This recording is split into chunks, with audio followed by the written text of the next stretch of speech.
Good morning. Hello, Jane. Um, Morning, Concetta. I have been invited. So my name is Concetta. For everybody watching the seminar, I am a psychotherapist, a researcher and consultant, and I'm also a co-founder of Survivors' Voices, which is a peer-led organisation working with people with experience of violence and abuse. And I co-founded that with Jane, who is here today as well. So Jane, maybe you can introduce yourself. Yeah, thank you. So I'm Jane Chevous, also part of Survivors' Voices, and I'm a researcher, a writer, an educator, and an activist around abuse, violence, and trauma. So Jane and I were both invited by VAM and Dr. Alana Harris, who is a reader in social history at King's College London, to be involved in Resounding Silence, which was a rather unique gathering. It was across disciplines and across methods, research methods. And it was a beautiful and actually surprising event for me. It unfolded very easily, and I think when Alana first made contact with me last summer, she had come across the Survivors Charter, which Jane and I co-authored, and she was really impacted by it and went into a process of inquiry around what is the role within research for people who have got direct lived experience of violence and abuse, and the recognition that there has been, and in many cases still is, a very deep silence around these issues societally and within the academic community. And there is an inquiry about how we move from deep silence past tokenistic hearing, listening, involvement, into true deep listening and partnership. And it was within that context that I was invited by Alana to help convene this gathering that happened in September. And what we're going to do in the next 5-6 minutes is offer a reflection. I was asked to do this on my own, but actually in the spirit of true listening, I thought it would be much nicer for Jane and I to do it as a conversation together. One of the outputs of Resounding Silence was an infographic, or actually a set of 3 infographics that address 3 stages of the research process. I'm just going to very briefly share that here so that you can see what I'm talking about. So here it is. Hopefully that's come up on your screen now. So there are 3 of these, and I really urge you to go to the VAM website, the resources section, download them and have a really good immersive look at them, because they summarize some really key and wise points that came out of this gathering. So my first question, Jane, is, for you, what was the lasting worth of this gathering of people that happened across all these disciplines? That's a really good question. Because I think the experience of being in that space with a number of people who, people who we're all working with people with lived experience of trauma, and yet most of us didn't know each other before, are working from quite different disciplines, different fields, but very rapidly I felt we got to a place of deep sharing. Yeah. And I took away some really profound insights which are still impacting my work and the way I work, from the kind of thing. Can you share what they were? Yeah, absolutely. So one of them is this idea of slow activism. Yes, yeah. Because I think we tend to think of, so definitely as a survivor-led organization trying to change things, I think the Survivors' Voices, we think of ourselves as activists, and we think of that as busyness and pushiness, because it often feels like things only happen if you're really pushy. Things need to change. And that can quite quickly become overwhelming activity. Yeah. And one of the things that we explored in the workshop was this idea of stopping, deep listening as a slow process, as a contemplative process. And in fact, like after the workshop, I came across a quote by Cole Arthur Riley, where she said that activism is an act of contemplation and I love what imagination. you're saying.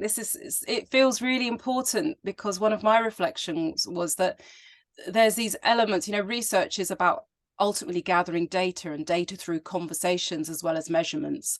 And there are three elements to that. There is silence, there is speaking, and there is listening stroke hearing, however you want to use those terms.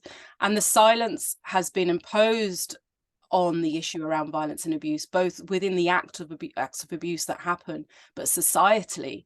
And there is a difference between silence and stillness. And I'm hearing that came out of the meeting, that actually the gaps between the data are important, the gaps between the noise, the gaps between music, all these moments of kind of quiet are actually important for the processing, especially when you're dealing with overwhelming material. I think that's beautiful. I think for me, I'm going to answer my own question as well. One of the things that came out for me was how within the research process and within research structures and in academia, how do we overcome the impulse to avoid and dissociate and disembody in the face of overwhelming and at times shocking trauma? And for me, as a therapist and someone involved in helping people in their own healing journeys and involved in my own, there is something about bringing care and presence to trauma through research. And the most striking example for me on the day were the social historians who work with archival material. So their data is the kind of history. And there were people who were bringing the sense of profound silencing that comes through what's not said in the archives, and how to be responsible as researchers to bring voice back to people from history as well as in the present day. I'm aware that we haven't got an awful lot of time with our conversation, and I know, because I know us, that we could talk for hours. And I want to ask you what you feel from the gathering briefly is the next step for us as researchers and within academia to move beyond the silencing and tokenism and into a more mature, deep listening, partnering and change process around violence and abuse. So I think that goes back to kind of the roots of the event, and Alana wanting to explore how do we use the charter to enable that to happen. I think it's really important that we keep articulating what is it that we actually did to make this event possible, because there was deep listening in the event. And then how do we, so identifying the very pragmatic, the very practical things of how to create a safe space, how to create that contemplative space at time in busy agendas, to stop and reflect with other people, and how to make sure that happens safely. So I think, for example, it's a conversation that I'm having with a number of other researchers at the moment about how overloaded people are, and there isn't that space to reflect. And if you create it, it does make a difference.